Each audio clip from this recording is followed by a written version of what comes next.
প্রায়শই শোনা যায় মিডিয়াতে বা আলোচনায় মুসলিম পরিচিতির সাথে জঙ্গি বা সন্ত্রাসী এই শব্দগুলো কেমন যেন জুড়ে দেওয়া হয়। ঠিক।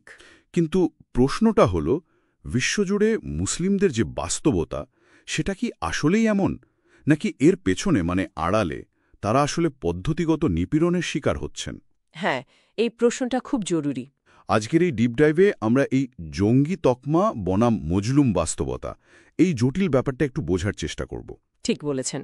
আমাদের কাছে যে বিভিন্ন আন্তর্জাতিক রিপোর্ট, গবেষণা আর সংস্থার তথ্য আছে সেগুলো একটু ঘেটে আমরা দেখব। বিশেষভাবে 4টে অঞ্চলের দিকে আমরা নজর দেব। কোন 4টে অঞ্চল? ধরুন, ফিলিস্তিনের গাজা, মিয়ানমারের রোহিঙ্গা জনগোষ্ঠী, চীনের উইগুর মুসলিম আর ভারত শাসিত কাশ্মীর। আচ্ছা। আমাদের লক্ষ্যটা হবে শুধু খবরের কাগজের হেডলাইনের বাইরে গিয়ে তথ্য প্রমাণ দিয়ে দেখা যে এই মানুষগুলোর ওপর যে নিপীড়ন চলছে সেটার ধরনটা ঠিক কী আর এর পেছনের কারণগুলো একটু খতিয়ে দেখা। আচ্ছা, তাহলে শুরুতেই মিডিয়ার ভূমিকাটা নিয়ে কথা বলি। কারণ অনেক সময়ই দেখা যায় ধরুন দাড়ি টুপি বা বিশেষ কোনো পোশাক, এই সাংস্কৃতিক চিহ্নগুলো দেখলেই কেমন যেন জঙ্গি বা চরমপন্থী বলে একটা দাগিয়ে দেওয়ার প্রবণতা। এই প্রবণতা তৈরিতে মিডিয়ার ভূমিকা আসলে কতটা? মিডিয়ার ভূমিকা এখানে সত্যি বলতে বেশ শক্তিশালী আর জটিলও। অনেক গবেষণাতেই তো দেখা গেছে মিডিয়া প্রায়শই একটা আমরা বনাম তারা, একটা ইউএস ভার্সেস দেম ন্যারেটিভ তৈরি করে। হ্যাঁ, এই ব্যাপারটা তো পরিচিত। ঠিক। এর মাধ্যমে মুসলিমদেরকে অনেক সময় অপর বা ধরুন এমনকি শত্রু হিসাবেও দেখানো হয়। একটা ছোট্ট পরিসংখ্যান দেই। হ্যাঁ, বলুন। মুসলিমদের সাথে সম্পর্কিত কোনো সহিংসতার ঘটনা ঘটলে সেটা কিন্তু অমুসলিমদের একই ধরনের ঘটনার চেয়ে গড়ে প্রায় 1.5 গুণ বেশি কভারেজ পায়। 1.5 গুণ বেশি? আর সেগুলোকে সন্ত্রাসবাদ বলার হারও কি বেশি? হ্যাঁ, এবং পার্থক্যটা শুনলে চমকে যেতে হয়, প্রায় 23 গুণ বেশি। 23 গুণ? হ্যাঁ, অথচ অন্যদিকে দেখুন পশ্চিমা দেশগুলোতে শ্বেতাঙ্গ শ্রেষ্ঠত্ববাদী বা ধরুন ডানপন্থী চরমপন্থীদের হাতে যে সহিংসতা বা মৃত্যু, তার হার কিন্তু অনেক বেশি। কিছু গবেষণা বলছে প্রায় 11 গুণ বেশি। কিন্তু সেগুলোর খবর কম আসে। আর সেগুলোকে সন্ত্রাসবাদ বলার প্রবণতাও অনেক কম।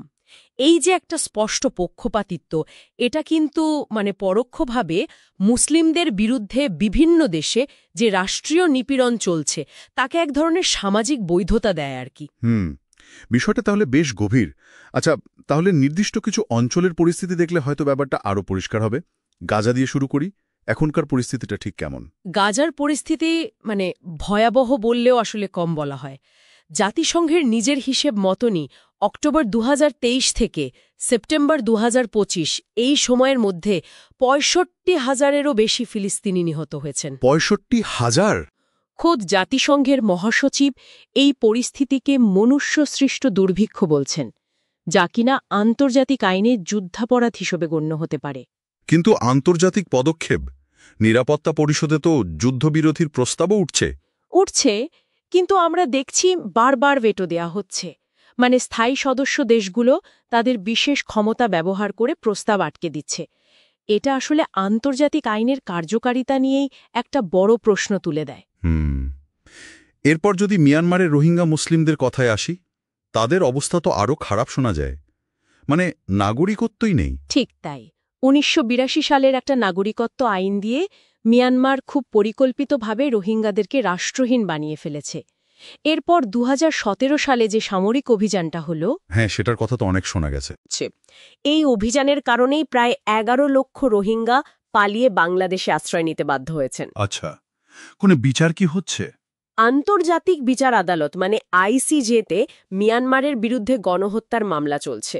কিন্তু সমস্যা হলো আন্তর্জাতিক অপরাধ আদালত বা আইসিসির যে ক্ষমতা সেটা এখানে একটু সীমিত। কারণ মিয়ানমার তো আইসিসির সনদে স্বাক্ষর করেনি, ফলে অপরাধীদের জবাবদিহিতার আওতায় আনাটা বেশ কঠিন হয়ে পড়ছে। বুঝেছি। আচ্ছা, এবার চীনের জিনজিয়াং প্রদেশের উইগুর মুসলিমদের কথায় আসি। তাদের পরিস্থিতিও তো বেশ উদ্বেগজনক, তাই না? অত্যন্ত উদ্বেগজনক। বিভিন্ন মানবাধিকার সংস্থার রিপোর্ট বলছে 10 লক্ষেরও বেশি উইগুর আর অন্য মুসলিম সংখ্যালঘুদের কোনো বিচার ছাড়াই তথাকথিত পুনর্শিক্ষা শিবির বা আটক কেন্দ্রে আটকে রাখা হয়েছে। 10 লক্ষেরও বেশি? হ্যাঁ, আর সেখানে জোর করে কাজ করানো, মানে যাকে বলে ফোর্সড লেবার, কড়া ডিজিটাল নজরদারি, তাদের সাংস্কৃতিক আর ধর্মীয় পরিচয় মুছে ফেলার চেষ্টা, এমনকি নারীদের ওপর জোর করে বন্ধ্যাকরণ বা গর্ভপাতের মাধ্যমে জনসংখ্যা নিয়ন্ত্রণের মতো মারাত্মক অভিযোগও আছে। এটা তো ভয়াবহ। কোনো দেশ কি একে গণহত্যা বলেছে? মার্কিন যুক্তরাষ্ট্র সহ কয়েকটি পশ্চিমা দেশ কিন্তু এই ঘটনাগুলোকে গণহত্যা এবং মানবাধিরোধী অপরাধ হিসাবে স্বীকৃতি দিয়েছে। আর ভারত শাসিত কাশ্মীর, বিশেষ করে 2019 সালে 370 ধারা বাতিলের পর সেখানে কি অবস্থা?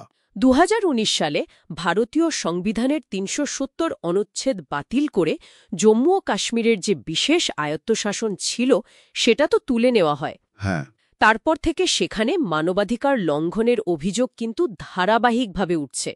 যেমন ধরুন, নিরাপত্তা বাহিনীর অতিরিক্ত বলপ্রয়োগ, গণগ্রেফতার, ইন্টারনেট বন্ধ করে দেওয়া, নাগরিক সমাজের উপর চাপ সৃষ্টি করা, এইসব। কিন্তু ভারতের সুপ্রিম কোর্ট তো এই বাতিলের পক্ষেই রায় দিয়েছে।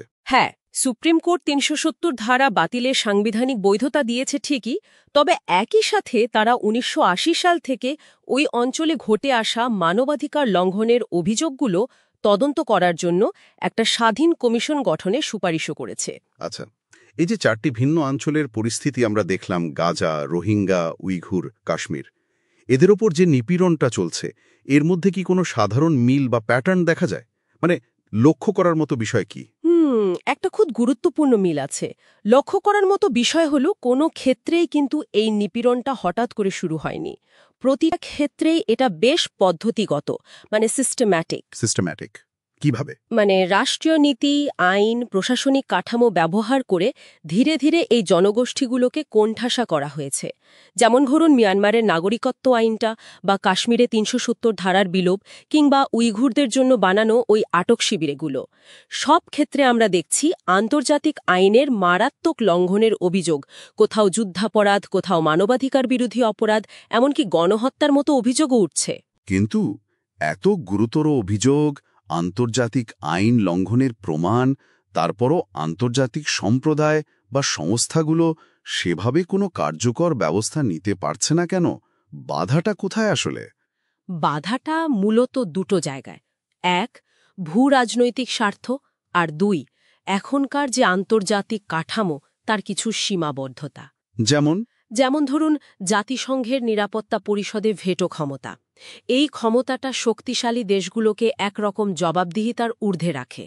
আবার দেখুন, আন্তর্জাতিক আদালতগুলোর যে এখতিয়ার, সেটাও সীমিত, বিশেষ করে যখন অভিযুক্ত রাষ্ট্র সেই আদালতের সদস্য না হয়, বা ধরেন কোনো শক্তিশালী রাষ্ট্রের সমর্থন পায়। তাহলে ব্যাপারটা দাঁড়াচ্ছে যে হ্যাঁ, ব্যাপারটা হচ্ছে, একদিকে মিডিয়াতে তৈরি হওয়া ওই সন্ত্রাসী বা জঙ্গি বয়ান, আর অন্যদিকে এই ভূ রাজনৈতিক হিসাব নিকাশ, এই দুয়ের ফাঁক গলে এই মুসলিম জনগোষ্ঠীগুলো রাষ্ট্রীয় নিপীড়নের শিকার হচ্ছেন, আর আন্তর্জাতিক সম্প্রদায় হয় কার্যকর পদক্ষেপ নিতে ব্যর্থ হচ্ছে অথবা দ্বিধাগ্রস্ত থাকছে।